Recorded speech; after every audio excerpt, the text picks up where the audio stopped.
Yeah, I'm listening to Chris Webby.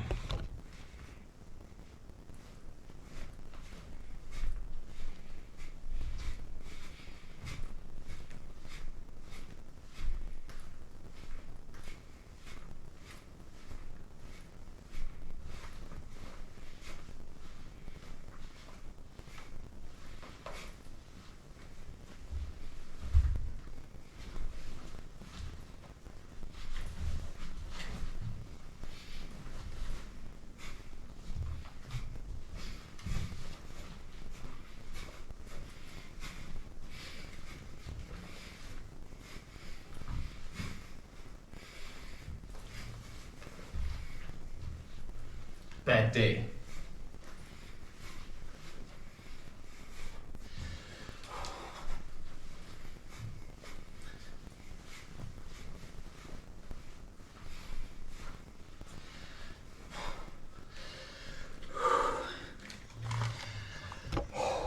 Okay, this is more difficult than it looks. First of all, to film yourself in your apartment, which is like the most private space that you have, and then giving some kind of performance for other people to see and then possibly watch and to some degree judge. Which is why I'm constantly, if there ever would live a woman in these walls, could I include her in my content?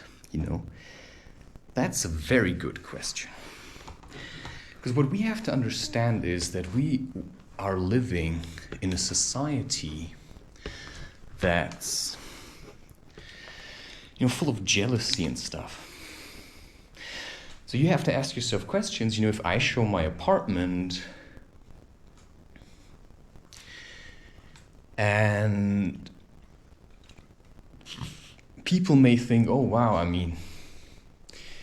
maybe he's wealthy, and then you start leaving the house and people come and then they want something from you. They see you, oh, I think that guy's got money. Whether he has it or not doesn't really matter. What matters is that suddenly they think you have something to give.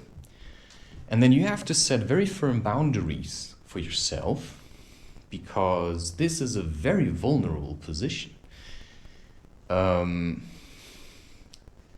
People could figure out where you live, so you have to live a life that's so uninteresting, right? It's so boring to follow you because you never actually do anything that would cause a riot.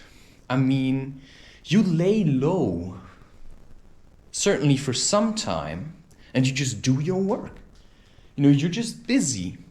And you have spontaneous times. You don't leave every day at the same time. You don't go to the park every day to the same time. No, you just follow your feeling. And sometimes you have the feeling, I don't know, there was a lot of anger in the park last night. And I felt really uncomfortable, like really uncomfortable. Not just a little bit uncomfortable, just really uncomfortable, and I actually wasn't sure why I was there. And the feeling was, sure, I was waiting for someone to spend time with. But not only. I also saw it as a challenge to myself to just go to the park and then to simply see what's going to happen. I went there, put up my slackline. My left foot is still a little bit wobbly, so I just did some light. I put my left foot on the slackline, and I started applying pressure. And it still felt a little bit wobbly, but I realized it's good that I did it this way. I also placed my leg, I went into the forest, and then because there are all these trails so that cars can also drive there. And so I went off the road into some little place of forest, and I basically sat on the ground. And because I'm barefoot anyway, and I placed my ankle like this, right? I adjusted my body so that this wouldn't hurt, because this is where it hurts, it's swollen still. And I placed it like this on the ground, and I covered it with leaves and stuff, and just random debris, as Bird Person would say. He finds Morty completely broken, and then gives Morty this bowl of food, and then Morty starts eating this and says, "What is this?" I don't know, he says bird food or crumbs, I don't know what he says. And then Bird Person says, "Oh, it's just random debris I found in the carpet. I have no idea what humans eat." It's like, good guess, right? Good guess. So I really like Rick and Morty, but I also don't really want to let go of it. But sometimes I feel like I need to step a certain way back, because the more I watch content from others, the less do I engage with myself, and the less content I make myself. And so for me, it's important that, yes, I do go out in the park and I make intense experiences, really intense experiences. Like yesterday night, I just went there and it was raining, so at one point I just took down my slack line and I went to sit in there's a cabin, right? It's like a cabin, there's a huge meadow, and then there's 2 benches, and then there's more benches down below where we normally sit. But it was raining, and so I thought, you know what, I'm just gonna go into this cabin and I'm just gonna sit here. And so I just sat there for 4 hours. In between I took down my slackline again. I just let it hang in the rain a little to cleanse, so that I could also take a bit of the forest back here, which worked very nice. Now it's hanging in the bathroom, and it improved the energy of this place incredibly. And so has this carpet, which I basically found, you could say it was given to me as a present, but I found it on the attic of this place. And you have to be honest about, the owner just died, and suddenly I had the feeling, I think it's a good time to acquire it now, right? Before somebody starts to show interest in this place. You never know how it's gonna go. I just had the feeling. Plus, I was also doing a lot of energy work in this place specifically because I've been placed in an apartment that has been occupied by real drug dealer addicts and stuff, right? I mean, there were people standing on the roof, so people were very afraid of this apartment. Nobody wanted it. That's just what my feeling tells me, and the fact that this place has been empty for 1 year, an entire year.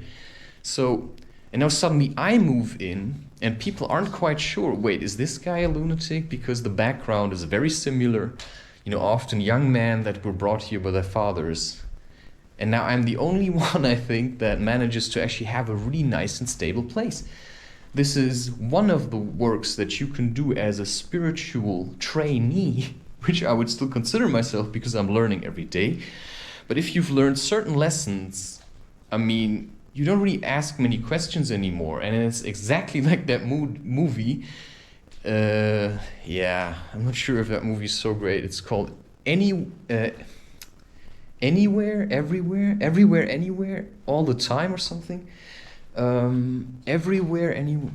I mean, that's onto yourself, right? I don't know the exact. I know the name of the movie Children of the Sea, which is a much better pick. The one I just mentioned, it's funny. For me, it's a little bit too dark, but it gets the idea of, you just do something. But the thing is, the way it's been pictured there, you just really have to do random things like, I don't know, hurt yourself or knock your head against something. But the truth is that once you have certain methods like, oh wow, I haven't smoked in a while at home because I never had anything, right? I don't just buy stuff. I get it from a CBD shop here, and they now started selling HHC, and I can work very well with this. For me, it's actually much better than the stuff I get from people on the streets. Well, it depends, right? Different things for different occasions. In this kind of environment, for me, HHC is actually nice because it's quite strong, and I need something stronger than what you get on the streets here. I mean, this is not Amsterdam. You don't just go to a coffee shop, or at least not yet, because the change is coming.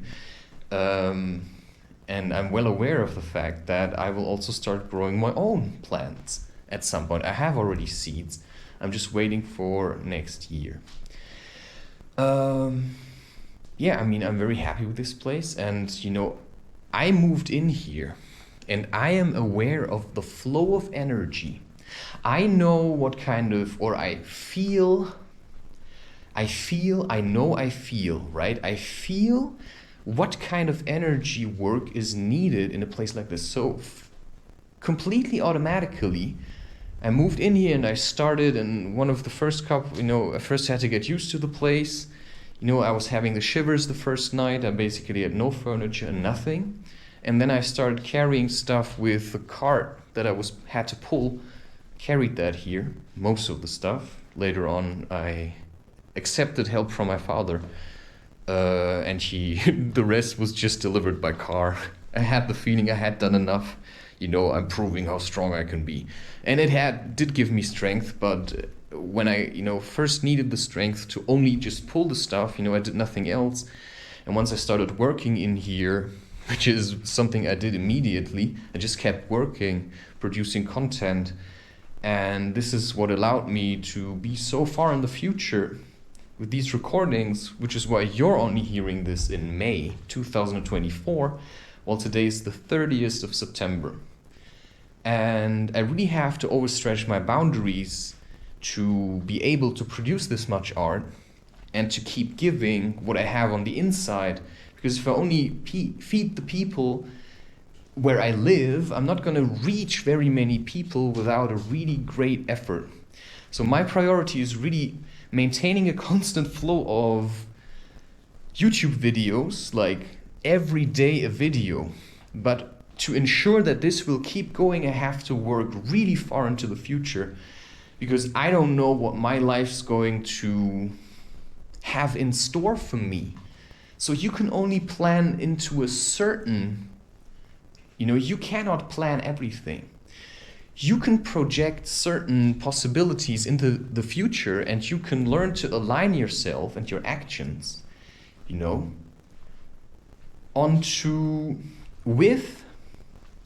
you have a goal. Let's say all your past relationships were really shit, like really terrible relationships. Like the worst you can imagine. You were pushed around and now you're in this place. You're either right in the middle of a relationship that's really shit, or you are alone. Maybe you just met someone, and now you're really insecure and, you don't want to repeat all the past mistakes, or maybe you're still making them and you just want to hear something else for a change. Right? I mean, the question is, do you like the situation you find yourself in at the moment? Like, if you would just allow yourself to debate with yourself whether or not you're actually happy, you could really start finding the hidden passages to bliss. And I'm saying this because, I'm the guy who's sitting alone in the park at night with a mad grin on his face. And I can do so for 5 hours. I just know how to keep myself happy. I just made some chickpeas that I baked in the oven and then, sprinkled some spices over it like salt and cayenne pepper. And, it's to give you these informations requires a lot of focus, because you understand that I have a camera in my hand and I give you something that transcends boundaries. I am here and I'm holding the energy of this place, and at the same time there's people connected with me and I'm holding it for them as well. I was battling with depression, or what people call depression. It's just like long stretches of low, because people were always pushing their emotional weight onto me. And this was a natural thing that was happening because everybody seemed to agree that I can take it. And for a long time I was bickering about it. And I said, I don't want to do anything. It was just heavy. I was heavy. And I just, it was too much. But I did have a supportive family that when I started to say, I want to study, they supported me because they saw potential in me. For some reason, they just knew, he can do it. And so I studied. I was the first in the family to study. And that's after a history of, bad parenting and alcoholic fathers, which is, of course, a result of the war. The Second World War. There wasn't really a lot of love to give. But now we have, a stable amount of middle-class families that learned that through hard work you can raise yourself above the place where you came from. And that means middle-class families are actually one of the best things in an entire society. And why is that so? Because in every other family, not every family will produce, children that can actually lift the mood of the society. But already I know probably 15 to 20 people, young adults, probably more, I would say 100, probably 200. Let's say 500. I know a lot of people, just on top of my head. This could be more. I just see potential. Do you get it? Right? I go to the Boulder Hall and I meet people and I see potential. But people have no direction anymore. I have a direction. I know exactly where I'm going because I have received visions during ayahuasca ceremonies and during rituals, but also during just going for a hike. Nobody has to take psychedelics to receive visions. All it takes is an open mind and a question such as, how can I lead a happy life? You need a problem to solve. And if you just keep, looping around in these negative ideas about your own life, such as, I deserve to have this relationship because, I treated my last boyfriend really terrible. Or, my children hate me, so I must be awful, right? Yeah, sorry, if they don't know how to love you, that's their problem. You just have to be the way you are. So, it's about, we don't go around anymore like that Jesus figure, which of course is, to me, actually a complete fabrication. That guy would have never allowed anyone to nail him to the cross, They just liked the idea. Okay, if he was persistent in walking around in cities and just, attacking people with his truth, there's a difference to record yourself in an apartment like this or outside on the streets and then just show it openly to the entire world, because there's like a barrier. If I would have started to preach here on the streets in Germany, people would have started to attack me. You know, that's just how it is. They would have started to attack me. These days, the police would just come and put you away. Because they're going to make sure that that's not going to happen again. Right? I mean... Right. So... And maybe he was nailed to the cross. Maybe it was all like this, but it's kind of insane to allow that to happen, right? I think it's my place. You know, I think if you have a strong mind, and when you're a strong man, you can actually stand up to these things and find a way through them, which is why the mind is such a great tool to say, hey, I actually don't want to end up like Jesus. I mean, I don't want to be nailed to the cross. I mean, I want to walk around and do shit. And that's what I think, right? I mean, people started to want to put me onto a cross. I mean, I talk about experiences I have had, let's say, in Amsterdam, where I basically thought this friend I used to have, right? You're never sure, you know, it's someone I know.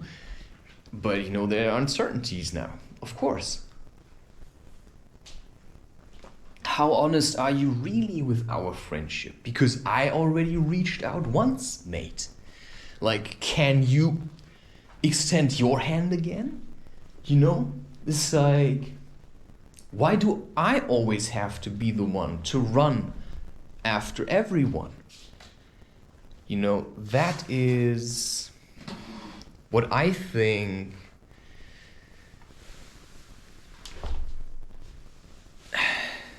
But that's true. I mean, if you want to live with me, it's going to be very hard to have private life. Because I actually want to film, you know, I'm just going to say most things.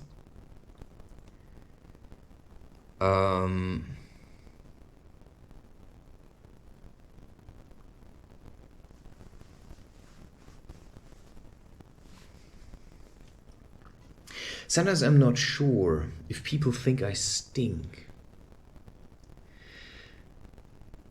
Because everybody wears deo and perfume.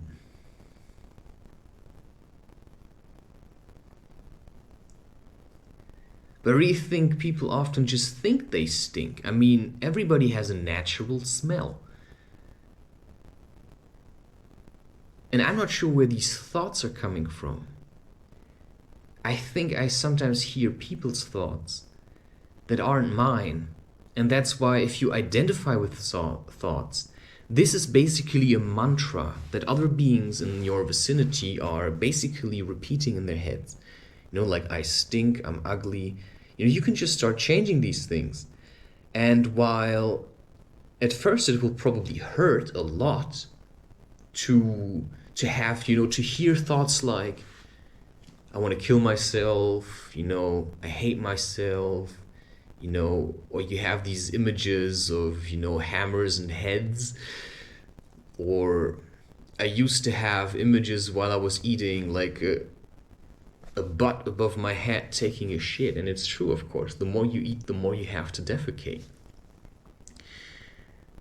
But I also feel like I have to defecate way less because most, you know, I use food to help me transform the energies that I have to deal with. And I've always done this. I've basically eaten myself through depressions.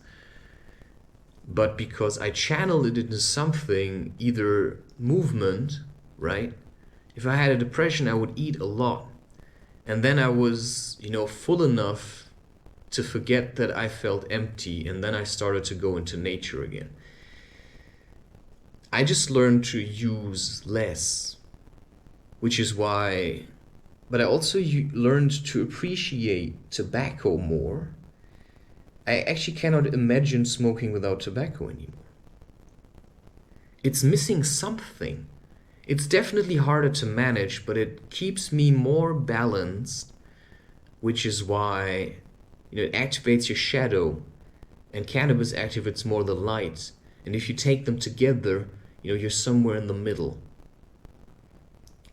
And I just feel like I need this. Otherwise I won't sit here and make art. No, I've tried, but I need something to channel, you know. And that's what I had to accept. And I mean, Terence McKenna said it very well when he said, you know, who are we? Or who are you to say no to psychedelics? Okay, how did he say it again? I have a hard time remembering what people say to me. I remember certain things, like the important ones. But what he said is, you know, why not accept that you need to humble yourself to make a deal with a plant?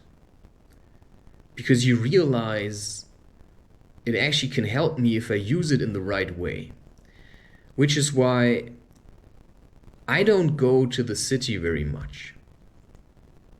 I don't go to bars and parties all the time. You know, I may do so occasionally, but I'm basically in that sense like the shaman, you know. I seclude myself from all these weird rituals that are being celebrated in a society, such as just, you know, going to parties and getting shit-faced to forget how you feel. And then it's no, for them, I'm just saying, for them it's like eat, sleep, repeat. And for me it's like, oh, what next? You know, of course it took a lot of time and effort, but it improved the quality of my life. And if you have a fixed schedule and you like your job, and you know, there are people who just like being postman. But what you could do is, if you like walking, you know, you could also start going more for hikes. And you probably do that, who knows? But then in bare feet maybe, you know. But you don't know what that change is going to bring into your life, because I was a kind of a regular guy until I started studying environmental protection, and in the third year started walking barefoot. You know, I had opened up enough to myself in nature because I had friends that went, you know, hiking with me. We went to Norway, we did a trip there. I spent so much time in nature, and in my third year, 2012, a guy just randomly said on the way to the, you know, just a new friend that I made. And he just, on the way to the supermarket, it was a really hot day in August or something, he said, hey, well, maybe it was June, I'm gonna take off my shoes. And I just joined in. And from that day on, I just kept wanting to walk barefoot. I just had this question in my head, how far can you go? I mean, before it was never even a possibility for myself. It was never even a possibility for myself. Because nobody had ever said to me or shown me that it was possible. Nobody ever walked barefoot, only at the beach and, you know, in swimming pools and stuff. You know, when there was water, then it was okay, but everywhere else you just wear shoes. And then this guy comes, he just takes them off. It's like, what? This is possible? I mean, vegetarianism already blew my mind because I was raised into an eat-meating family. And so the study really helped me, and I had technically no idea why I wanted to do it. Well, now I can connect the dots, and that's what Steve Jobs said, connecting the dots. And that's what it is. You know, you just keep going and then you connect the dots, right? But if you find yourself in a situation you don't like, it's terrible, and your relationships, they just suck, you know, you have to sort it out with yourself first. Because the calmer you become, the calmer your partner is going to be that you will start attracting into your life, right? We all try to buzz with people who are buzzing a bit like us. So, you know, if you think life is hell, then you will look for people that feel the same way until you realize that you are keeping each other trapped. You know, and that's then when you start having certain doubts. And that's why I live my life the way I live it. I go with bare feet to the park and I slackline. You know, and I start doing things. I do animal movement. I do these things out in the open. I also film myself out in the open. and I walk around the way I am, and when I smoke, I don't hide myself. I sit in the open and I smoke, and then I walk over the meadow and I smoke, and then I, play frisbee with friends, and then I do other things, and I also play frisbee with myself, and I carry these wooden things around. I do this in the open because I simply wanted to show what you can achieve when you start working with yourself instead of against yourself. So who are you going to follow? Are you going to run after women all your life and hope that they will allow you to, sleep with them?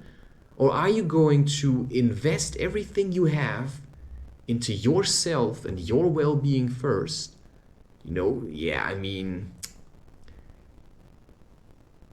Just start being gentle with yourself. Because if you're going to be too selfish, I was really selfish for some time, and I needed that. Sometimes I just didn't speak. My parents went nuts over it. But I just felt like I had to keep it on the inside, and it trained others to be more relaxed in the presence of someone who doesn't talk.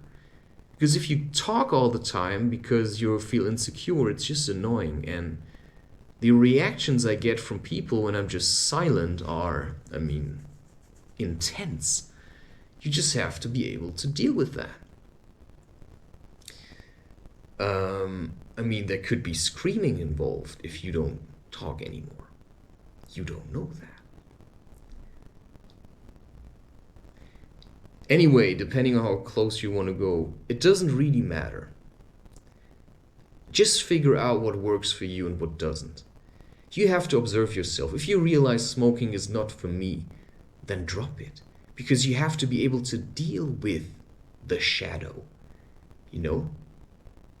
You will have dark thoughts when you smoke tobacco. And even with cannabis. Rapé is also based on tobacco. And it may be a much better pick to do it in nature. I've also done it at home. I've really worked well with rapé than smoking tobacco. There's always a cost involved, and you also shouldn't work with rapé. Like if let's say you do rapé, it's better to do it in the forest. It's better to do it in the forest because you can attract dark energies with tobacco. Or tobacco attracts dark energies. And so that's just what you have to be aware of. Certain tools like tobacco are tools of the shaman. And he uses them to communicate with spirits. But he knows how to do that. He knows how to listen. And he knows how to observe. And he knows how to sit quietly and not get sucked into the voices that he's hearing. He's just waiting for the right one. Because there's like millions of voices floating around. Because everybody thinks in words.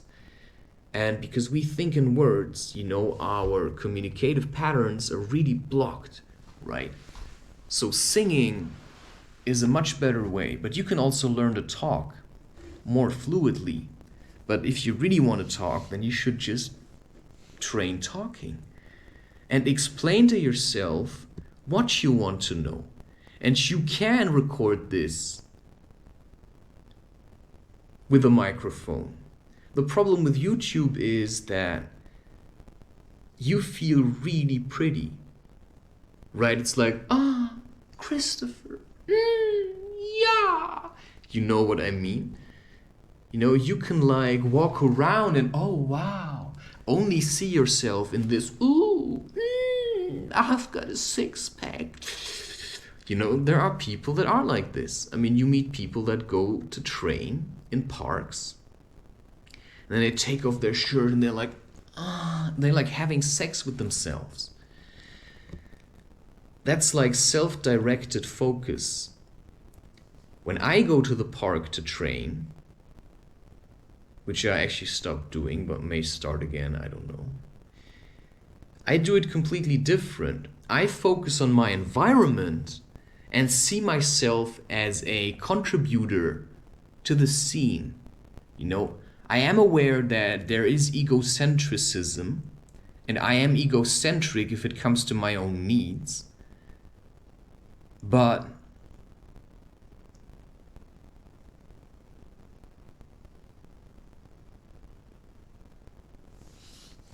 oh yeah, the fear of having been discovered is holding me back incredibly. Because I'm still not sure what people want with me.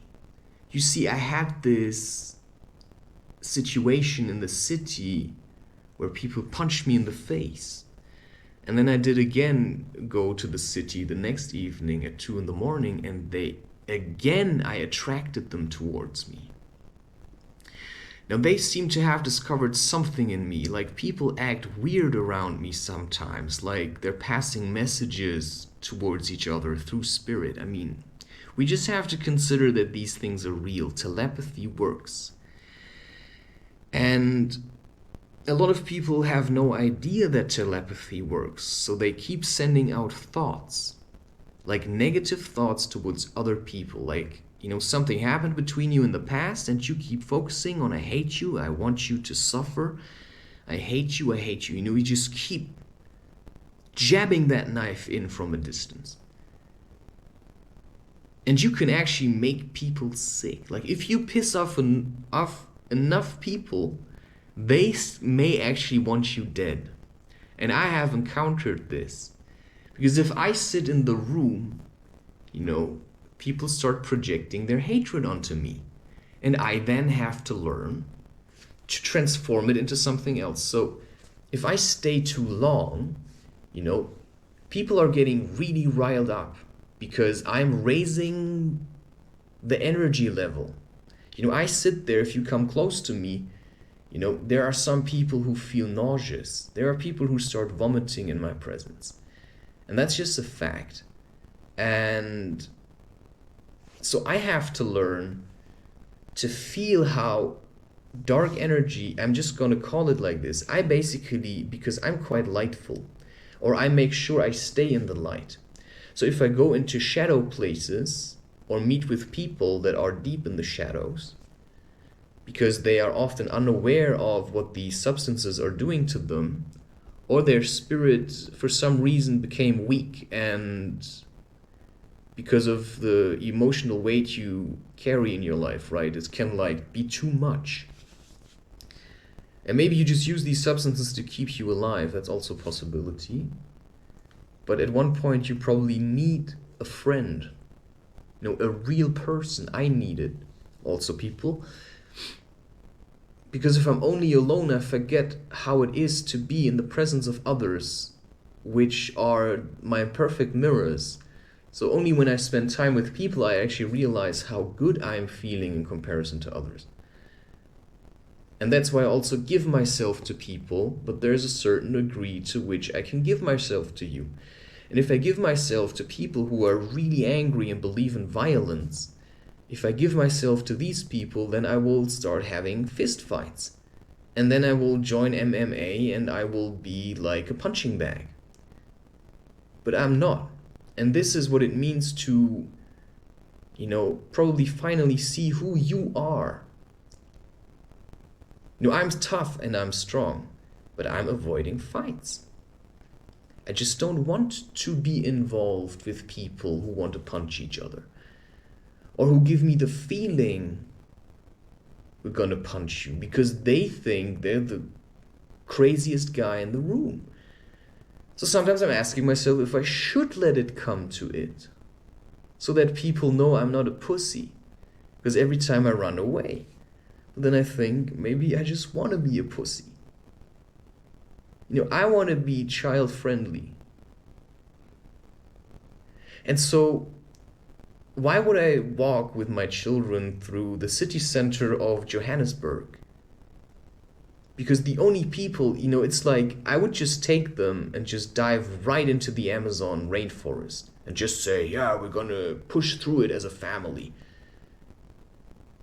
I mean, that's like the exact same thing as just walking with them without thinking about dangers through the city center of Johannesburg or Dar es Salaam. It's just the darkest places I can imagine. I mean, you're gonna get yourself killed because these people live in the shadows. This is basically the underworld. And then you, as a speck of light with all your hopes and your dreams and your money and your good mood, you just walk through there. It's like people are gonna start probably, you have to be careful. Because they think you've got something they want. But they never figured out how to work for it. So they're just gonna take it. And of course, they're gonna think it's the money that I want. But every time they take the money, they have committed another crime, another murder, and, they hate themselves more. And the more they hate themselves, the more they want to, tell themselves that it's everybody else that's bad. And so you're just gonna be a miserable poor person just because you never realized what you have already in yourself. And that's, of course, the trajectory. Why trajectory? Trajectory. It's like, oh yeah. It's like, isn't the trajectory something trajectory? Isn't that like shooting something at something? So you have to realize if you're shooting with bullets, which is anger, these bullets may start ricocheting around the room and then hit you in the chest yourself. Which is why I try to send out very gentle vibrations. But if you are used to shooting with bullets and you meet someone that's used to making like waves, then you may also learn that, a wave has no need to dodge the bullet because the bullet would just go right through it. And that's, of course, a perspective you can adopt for yourself because I'm an Aquarius. I mean, sure, I can poison my water, but I also can harmonize it again. And that allows me to be in flow. So I don't know if a Scorpio or a lion could also be in states of flow such as I am. I mean, I'm Scorpio in my ascendant, which is, right? I also like to, Scorpions also like to bury into holes and crawl through pipes and stuff, right? I mean, they're like real predators. I track down things in darkness. I mean, that's either darkness in here or sometimes I look outside for it. And then I go back and I look inside for it. So I'm basically trying to understand what these people really wanted from me yesterday. I went to the park and I sat there in silent darkness. And what I had were chickpeas, like baked chickpeas, like I said. And baked chickpeas. What else did I have? I think olive oil is much better for your health than coconut fat. That's a very important discovery I've made. I've tried it for a while. It's not so good. You can rub it on your skin or something. I use it for under my arms. But it's not the best thing. I mean, nut butter, also, if you can manage peanut butter, some people cannot eat it. If you have a lot of food allergies, I suggest that you start doing a cleansing, such as the anorganic sulfur cleanse, according to Dr. Probst, Probst. That's one way. And then at the same time, what I did? I did an anorganic sulfur cleanse for 7 or 8 weeks. I mean, I took the anorganic sulfur for 6 months Because somebody told me, a nutritionist, that he could smell on my breath that I had a fungus infection, and I realized I was eating a lot of sugar and I was addicted to it.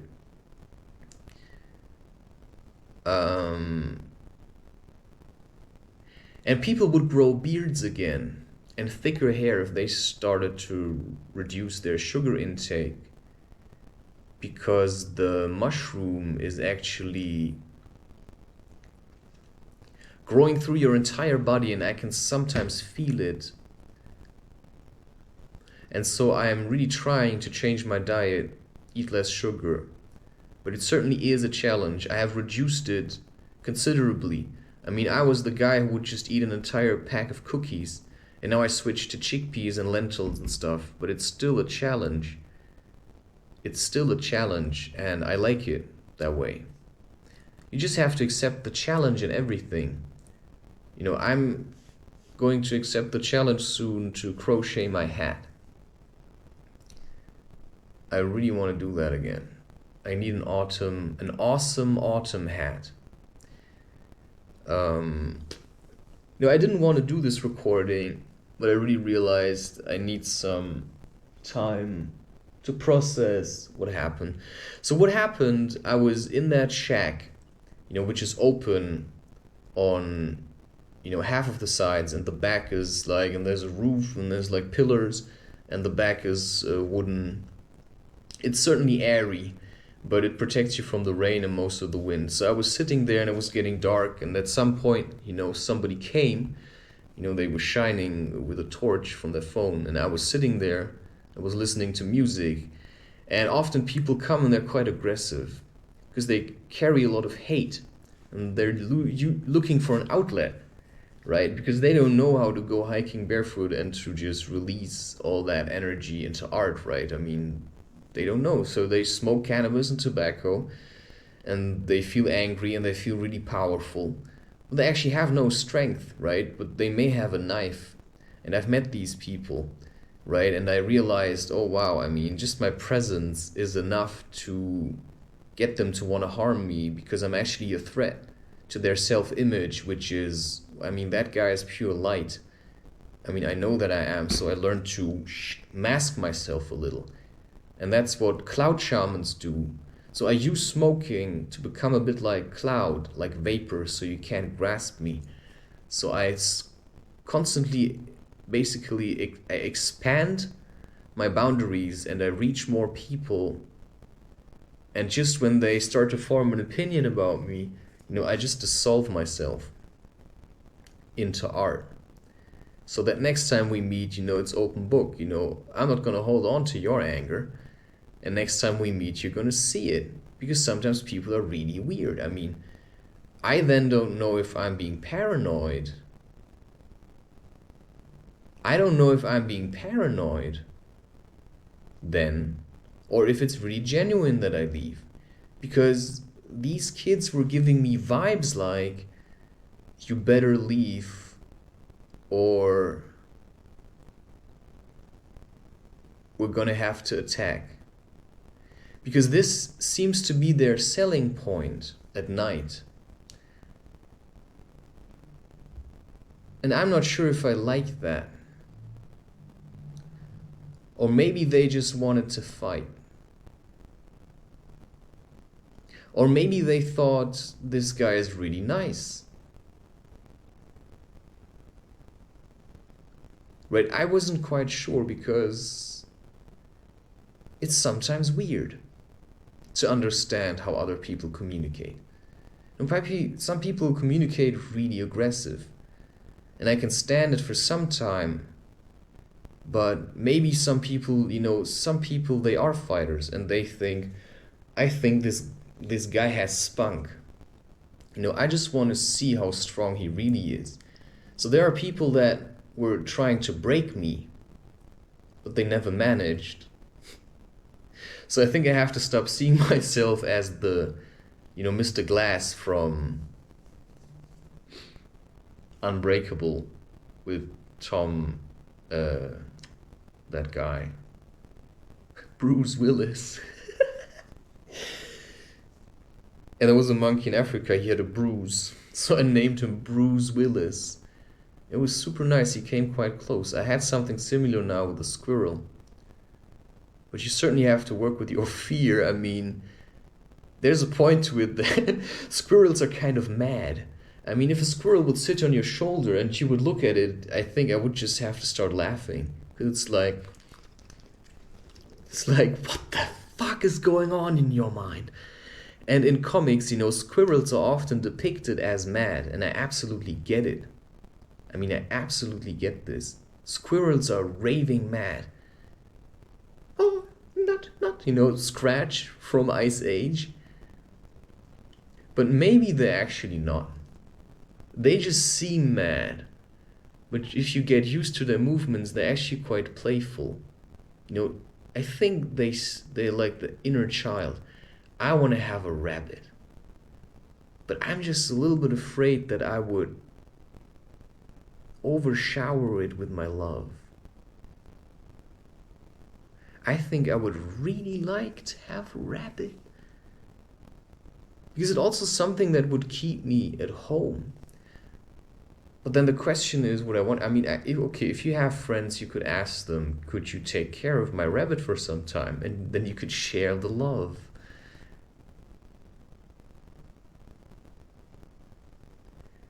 Or you don't have a rabbit, and then you just have more sex with your partner.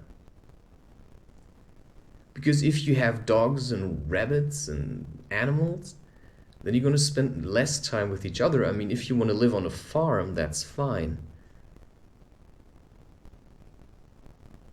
Damn it. It's nice to have sex, but it's also nice to take care of things. So you should certainly have time for also other things. Anyway, I just like sharing what I love, and I love being here. And I think that's okay. And I think that people would actually respect it, or will respect it. And I just give myself to the people, but when I feel like it's too much, then I'm just gonna leave. And that's also the thing. When I start getting afraid, I know that I'm oversharing myself, because if the light is getting less, you know, then I'm being flooded with darkness. And when I'm being flooded with darkness, I make my escape, right? I don't wait, I just leave. I just leave. But there are some people where I really overstretch these boundaries, where I really take all the hate that they have. You know, with some people, I rather keep it at a distance, because if there's too much, you may actually start to get angry at me. Because then I'm also drawing it out of you. That's what you have to understand, or what you may do and you don't even know it. You actually draw hatred out of people. And if hatred is everything that they know, because they think it's everything that they have, then you're basically taking away their very existence. This is their anchor point. You know, I'm righteous, I hate people. That's what they know. And if you start making them feel like, okay, that's only half the truth or something, they may start getting really angry. They may feel like you're trying to kill them. You know, it's like when people think, you know, I think that guy is trying to kill me, just because you get too close into their face. I've done that, so you have to be careful is all I'm saying. I was unaware, I just wanted to see what's gonna happen. And now I can tell you, you know, just be careful with who you're trying to trigger. You know? That's all I'm saying. You know, be careful also with psychedelics. I mean, there's not a guarantee. There's no guarantee that if you would... No, I just started smoking Camel because I felt like I wanted to try it. With HHC, there's not a guarantee for anything. You could smoke the same joint I'm smoking, even if I made it. And you would sit yourself at home with a piece of paper and you start, you know, you don't know. Maybe you're not made to paint. Like, I'm not really made to play guitar. You know, I don't have the patience, or I don't have the will. I mean, maybe not yet, but I have so many other things that I like already. You know, I just feel like I don't need to get very good at guitar. And maybe just not now. You know, maybe I record all this YouTube content that I can finally start and teach myself to play the guitar. You know, that's a goal. You know, it's a nice goal. But then I also know I don't want to play like super soft. I want to learn also how to play, yeah, maybe an electric guitar. You know, I have to see. I think I certainly need something different at some stage. But until then, I'm just going to use what I have. Like, you know, I make a drawing, right? And when it's used, I turn it around and I use the other side. So I buy this thing where all the paper is in, 50 sheets, and I make it 100. Because I'm not picky, you know? You know, that's why, like Chris Webby, he says, if life will give me lemons, I'll be sipping on some lemonade, you know? And so if life gives you parents that are okay to help you find your way and they have the money to support you, just see. I mean, I just felt like, I don't know. I felt good about accepting the money because it was also given freely to a certain degree. And so I'm grateful that my parents can pay this apartment because in this way I can focus on sharing the richness of my family. You see, that's why I like my ancestors, because they carried me all the way here.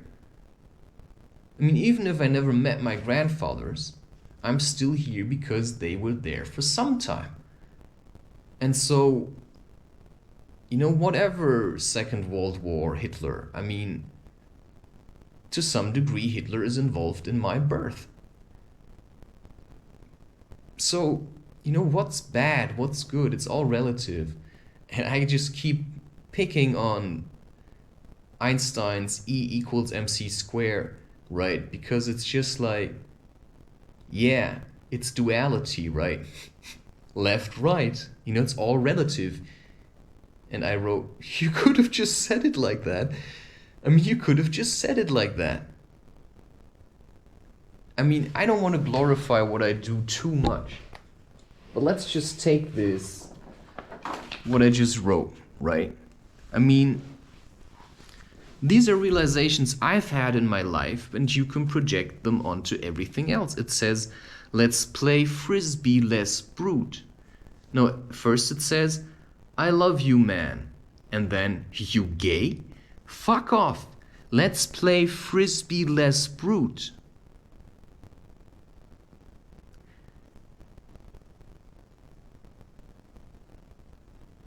And what that means is we have to learn to be gentle with ourselves and each other.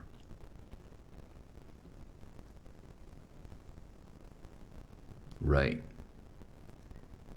So I'm just, you know, include everything. You know, my art isn't just these images that I make. I also like to highlight differences in beliefs. Right. I mean, you feel cold all the time? Well, start learning from Wim Hof. Right? You know, I just want to make more art now. This is just an in-between insight into my doings and the way I think and live and feel. I mean, this is all stuff that I've experienced and understood. That's why I can talk about it, because I see the connections. And I use art, and I use also people, and I use everything I have to understand boundaries and to just keep giving what I want to give in the way that I want to give it. And just, I mean, just look at this, man. Just look at this. What the heck? I mean, this stuff just comes out. I listen to Chris Webby. That guy really motivates me. I go through the albums. I really like Still Wednesday. I really like 28 Wednesdays Later. These are the two main ones that I actually listen to. But there are also other nice albums. He does really nice stuff. And that's why I fully support everything he does. And if I listen to his music, you know, you and I are connected, you get that? I mean, I can feel him struggling. And sometimes I sit there and I just think about rhymes. But instead of doing the rhymes myself, I just send it to him, right? Because that's how we get ideas. People have ideas, they give it to you. Wait, do you want to do this idea or do you want to pass it on to someone else? I mean, I can just run around, you know, and ask women on the playground, you know, how they feel. Or I just go there once, ask one woman if she feels safe on this playground. And this is going to start a whole avalanche. You know, I just create the ripple and then I let it evolve around itself. I asked 3 or 4 or 5 people, or I told them, you know, I just mentioned the point that the city is taking away too many trees in the city park and that they should be doing more work.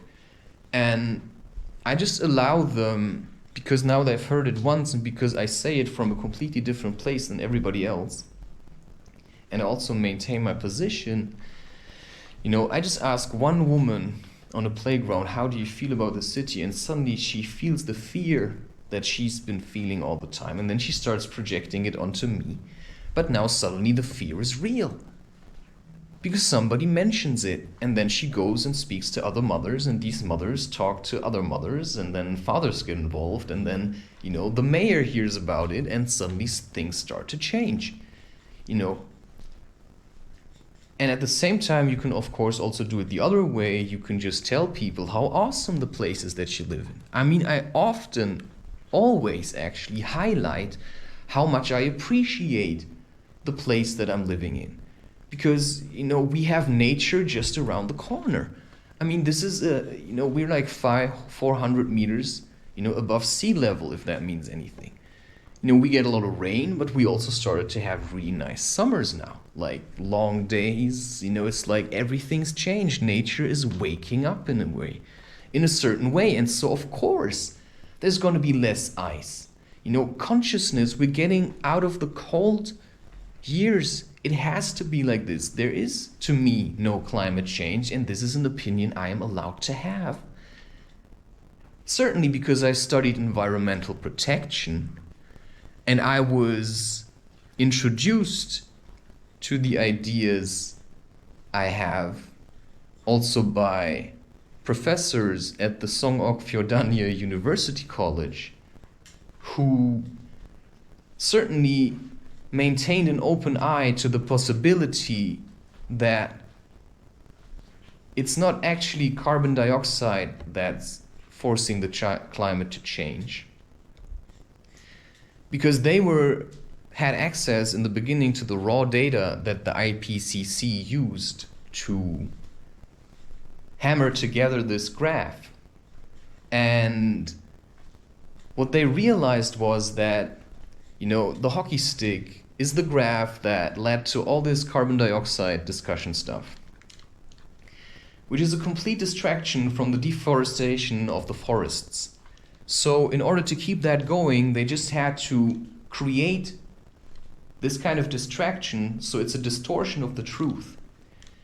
You say it's the carbon dioxide, and then everybody's like, oh yeah, we have to reduce carbon dioxide, but nobody's talking about actually planting forests. I mean, everybody just talks about carbon dioxide.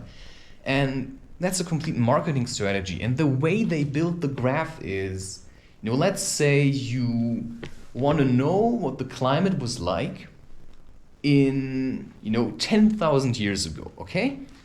So you're trying to find ways to explain to yourself something about climate, right? This is like basic research stuff. And then you have a question and you start to find ways, okay, how could I measure it? And then you start looking at tree rings, for instance, and you find really old trees, and then you cut them down. You know, you have to actually kill the tree for your research. You know, you think this is justified. So you cut down the tree and then you measure the tree rings. And from that you estimate each ring signifies a year or something, right? So if you got 200 rings, it would be 200 years. An estimate of, because you never know, maybe a tree grew not at all. Or maybe there are like, it's a continuous process. Anyway, so what do? They then estimate how, wait a second, how long, how warm was the summer in this year. And it's got a very long ring, so the tree was happy, had a lot of nutrients, and she could grow more. And if it was like almost nothing, then it was a very cold year. And so you can have these differences, and then you estimate, right, how temperatures were in the past. Which is very weird. I mean, it's very stupid actually, because time's relative, all right? I mean, time's relative. There is no past in the way that we think about it. And that's a concept everybody's so fixed on, 1 second is a second. No, it is not. I mean, you can keep looking at it and then seconds just draw themselves out into eternity and you realize how boring it is to follow the clock. Unless you make it a meditation, of course. Anyway, so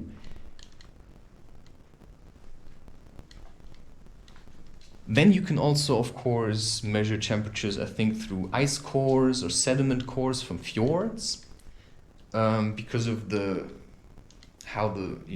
deep. Okay, you have a fjord, and on top there's ocean water, and underneath there's the fresh water, because due to the higher salinity of the ocean water, it floats above the fresh water, I think, right? I'm not quite sure. Yeah, actually I am. And then the fresh water comes from all the rain and the glaciers and the snow and stuff. And then it flows into this basin, right, which is connected to the ocean. And this is why it's basically a lake underneath, but you do have currents on top. And when you dive there, you can actually see the shift, like where it's coming together. It's like, not sure, right? So you have a mixed layer between different amounts of salinity water or something. It's like very complicated stuff. You see how you can lose yourself in these topics. I mean, I really went into geology during my studies. I mean, I really had to learn what soils are made of. And although I have this kind of knowledge within me, and it probably helps, it already helps me if I know these things to distinguish differences later on. I mean, if you would start to distinguish the different shades of green that you can find, I mean, when we say like Eskimos or Inuits, I don't know, like people that live somewhere in the ice, they have like 200 words for snow. I just know it's like, okay, this is more like wet snow and this is more like fluffy snow. But they have 200 words for snow, so that they can know also what the ground is like, how to walk there, is there ice underneath? They can see all these things, right? I mean, there used to be times where there was no word for blue, I think. It was a shade of red. And it's actually true. I mean, the sky is a bit purple. Because the sun is also kind of yellow, right? So where does the blue come from? It may be a reflection of the ocean. Maybe just the reflection of the ocean is like weird. But I just question everything, including my own beliefs about how life is and should be, and how things are going to be. And I just try to look for also positive things. And that's just what you have to do, right? You just have to keep a positive attitude towards life. I think that's basically the most important thing, and I think I also said enough. Jesus, that guy can talk without stopping.